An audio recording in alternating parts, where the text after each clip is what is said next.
আসসালামু আলাইকুম everyone, welcome back to Nusrat Samira's kitchen. আজকে আমি আপনাদের সাথে 2 ডিমের একটি চকলেট স্পঞ্জ কেকের রেসিপি শেয়ার করব। আর দেখেই বুঝতে পারছেন এই কেকটা বাচ্চাদের জন্য। এই কেকটা আমি বানিয়েছিলাম আমার মেয়ের স্কুল পার্টির জন্য।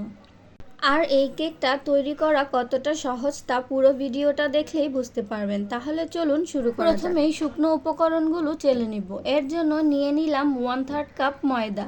আপনারা চাইলে আটাও ব্যবহার করতে পারেন, তবে প্যাকেটের আটাটা ব্যবহার করার চেষ্টা করবেন। এবার দিয়ে দেবো 1 টেবিল চামচ কর্নফ্লাওয়ার। যদি কর্নফ্লাওয়ারটা দিতে না চান তাহলে হাফ কাপ ময়দা এখানে ব্যবহার করবেন। এখন দিয়ে দেব 1 টেবিল চামচ কোকো পাউডার, হাফ চা চামচ বেকিং পাউডার ও 1 চিমটি লবণ। লবণটা আপনারা আপনাদের ইচ্ছে মতো দিতে পারেন। এবার সবগুলো উপকরণ খুব ভালো করে চেলে নেব। 2 থেকে 3 বার চেলে নিলে ভালো হয়। চেলে নেওয়া হয়ে গেলে এবার চামচের সাহায্যে উপকরণগুলো একটু মিশিয়ে নেব। এবার রেখে দেব এক সাইডে। এখন একটি মিক্সিং বোলে নিয়ে নিলাম 2টা ডিম। আর ডিমগুলো অবশ্যই নর্মাল তাপমাত্রায় থাকতে হবে। এখন এখান থেকে ডিমের কুসুমগুলো তুলে রাখবো এক সাইডে। এবার ইলেকট্রিক বিটারের সাহায্যে ডিমের সাদা অংশটা কিছুক্ষণের জন্য বিট করে নেব। এই রকম ফোম ফোম হয়ে আসলে দিয়ে দেব হাফ কাপ চিনি। চিনিটা একেবারে দিব না, 2 থেকে 3 বারে দিয়ে বিট করে ডিমের ম্যারাং তৈরি করে নেব।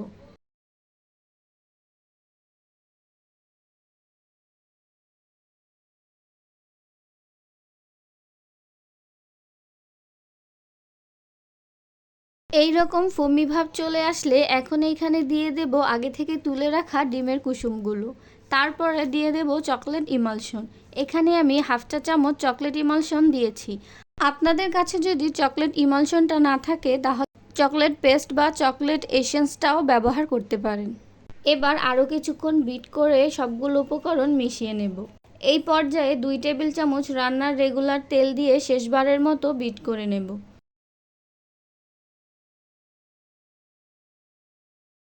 দেখেই বুঝতে পারছেন ডিমের ম্যারাংটা কতটা পারফেক্টভাবে হয়ে গেছে। আর এর মধ্যে কোনো বাবলসও নেই। এবার বিটারের একটি কাঁটার সাহায্যে শুকনো উপকরণগুলো মিশিয়ে নেব। আর শুকনো উপকরণগুলো একবারে না দিয়ে 2 থেকে 3 বারে অল্প অল্প করে দিয়ে খুব ভালো করে মিশিয়ে নেব, যাতে কোনো দলা না থাকে।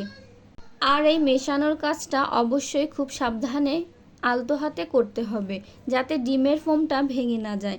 মেশানোর পরে দেখুন ব্যাটারটা কতটা সফট আর স্মুথ হয়েছে। আর কোনো প্রকার দলা দলা ভাবও নেই। এবার একটি 7 ইঞ্চি মোল্ডে সামান্য তেল ব্রাশ করে একটি সাদা কাগজ বিছিয়ে দেব এবং সম্পূর্ণ ব্যাটার ঢেলে দেব মোল্ডে। দেখুন ব্যাটারগুলো কত সুন্দরভাবে ভাজে ভাজে পড়ছে। সম্পূর্ণ ব্যাটার মোল্ডে ঢালা শেষে এবার একটি টুথপিক দিয়ে ব্যাটারগুলো মোল্ডে ভালো করে ছড়িয়ে দেব, যাতে সব দিকে সমানভাবে সেট হয়ে যায়। আর ব্যাটারের ভেতর যদি কোনো বাবলস থাকে তা বের হয়ে যায়। এবার লাস্টবারের মতো মোল্ডটাকে ট্যাপ করে নেব, যাতে অবশিষ্ট বাবলগুলোও বের হয়ে যায়। চুলায় একটি হাঁড়ি বসিয়ে 10 মিনিটের মতো প্রিহিট করে নিয়েছি। এখন কেকের মোল্ডটা হাঁড়িতে বসিয়ে দেব। আর ঢাকনায় ছিদ্র থাকলে তা বন্ধ করে দেব। আর কেকটাকে বেক করে নেব 30 থেকে 35 মিনিট মতো। 30 মিনিট পর দেখুন কেকটা কতটা সুন্দরভাবে হয়ে গেছে। পুরোপুরি হয়েছে কিনা বোঝার জন্য একটা টুথপিক দিয়ে চেক করে নেব। এই যে এইরকম টুথপিকটা পরিষ্কার বের হলে বুঝবেন কেকটা সম্পূর্ণ বেক হয়ে গেছে। আর যদি টুথপিক ব্যাটারে লেগে আসে তাহলে আরও 5 থেকে 10 মিনিট কেকটা বেক করে নেবেন, তাহলেই হয়ে যাবে। এবার কেকটাকে পুরোপুরি ঠান্ডা করে নেব। এখন কেক ডেকোরেশনের জন্য ক্রিমটা তৈরি করে নেব। আজকে আমি ট্রপিক্যাল হুইপ ক্রিম দিয়ে কেকটা তৈরি করব। তার জন্য একটি মিক্সিং বোলে নিয়ে নিলাম বরফ ঠান্ডা 1 কাপ পরিমাণ হুইপ ক্রিম।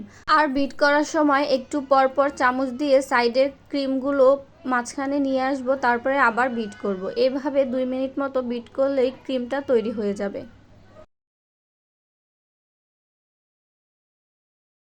দেখুন ক্রিমটা কত সুন্দর পারফেক্টভাবে তৈরি হয়ে গেছে। দেখুন কেকটা কত সফট আর স্পঞ্জি হয়েছে। এবার কেকটাকে 2 ভাগে স্লাইস করে নেব। আপনারা চাইলে 3 ভাগ স্লাইস করার পরে দেখুন কেকগুলো কতটা সফট আর স্পঞ্জি হয়েছে। আপনারা চাইলে এভাবেও চায়ের সাথে খেতে পারেন। এবার কেকটাকে পুরোপুরি ডেকোরেশন করে নেব। এর জন্য কেক বোর্ডে সামান্য ক্রিম দিয়ে তার ওপর কেকের একটা স্লাইস দিয়ে দেব আর সুগার সিরাপ দিয়ে কেকটা ভিজিয়ে দেব। এখানে 1/3 কাপ গরম পানির সাথে 3 টেবিল চামচ চিনি আর হাফ চা চামচ চকলেট পেস্ট দিয়ে সুগার সিরাপ তৈরি করে নিয়েছি। সিরাপ দেওয়া হয়ে গেলে এখন ক্রিম দিয়ে উপরটা কোট করে দেব। তারপর দ্বিতীয় স্লাইসও দিয়ে দেব, আবার সুগার সিরাপ দিয়ে ভিজিয়ে নেব।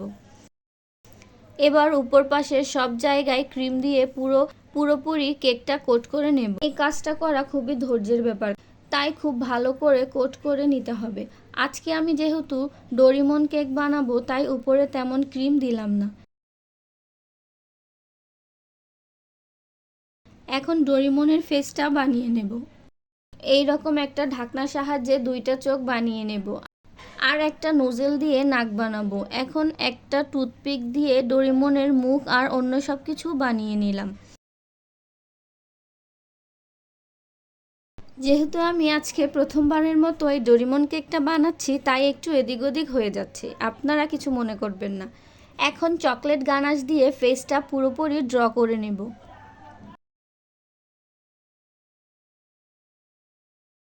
দেখুন পুরো ফেসটা ড্র করা হয়ে গেছে। এখন একটি পাইপিং ব্যাগে ক্রিম নিয়ে ফেস বানিয়ে নেব।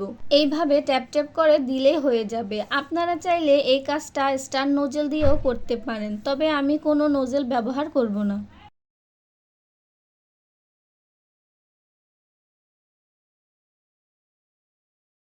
এবার চকলেট গানাশ দিয়ে চোখের কালো অংশটা বানিয়ে নেব।